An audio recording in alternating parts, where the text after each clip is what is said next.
Welcome back, Friday lunchtime. I want to return now to our main story. The Basic Education Department confirming this morning that the reopening of schools has been pushed back to the 15th of February. There has been pressure from numerous stakeholders. Well, the question this afternoon, if any, what impact is this going to have on the academic year and broader, longer-term scholastic development? With me now on Friday lunchtime, Professor Mary Metcalf from the University of Johannesburg. Professor, good afternoon to you. I suppose the move was inevitable. Is this really a big setback? It's not a big setback. I think in the context of the levels of anxiety around the increase in infections and the increase in deaths, it's appropriate to take time to consult, to get more information, to ensure that we're ready.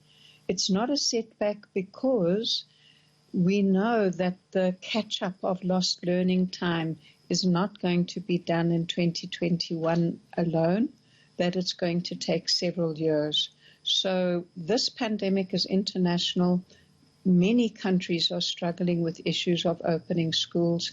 We need to make sure that schools are safe, and if there's a loss of 2 weeks, it will be accommodated over the next few years.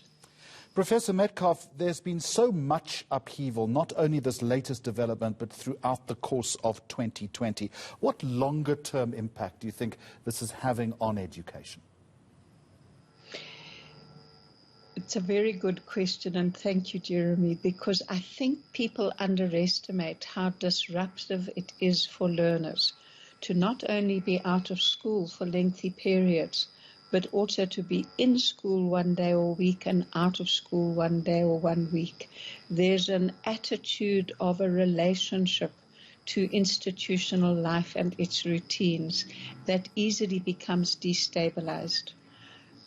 So that's the first long-term impact, is how we establish the kind of routines of belonging, of participating, of being in an institutional environment. The second immediate, I think, impact is we underestimate how hard school leaders and teachers had to work last year and the extent to which that was exhausting. Those are the factors that aren't necessarily often asked. That's why I liked your question. There's all of that is additional impact on learning time. Now, if we've lost learning time and we've lost routines and teachers are struggling with exhaustion and all of the new demands on them, that means that we have to, as a country, accept that the fragility of schools is going to require our collective support over several years. We need to support teachers. We need to understand the need for flexibility. We need to make sure that schools are safe, because schools must open if they are safe. Schools must open because they provide so many services other than technically learning. Learners are fed at schools. They are in interaction with their friends at schools. They are participating in social life. So we need a broader sense of the multitude of ways in which schools support community and give it years to catch up. Thank you. Just a final question. Good teaching requires happy teachers, I imagine. There's been some criticism today from the unions about the decision on a staggered return to the classroom. Do they have a point? Should their concerns be noted? I'm constantly very conscious that unions that are responsive to the people that they lead, in touch with the people that they lead, and are listening to them, are a valuable source of feedback to the department.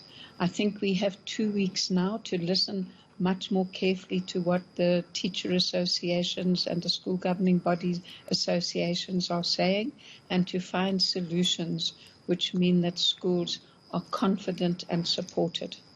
So just to confirm again, the Basic Education Department saying the reopening of schools has been pushed back now to the 15th of February. Professor Mary Metcalf from the University of Johannesburg, herself a former education MEC in the province of Gauteng. Thank you.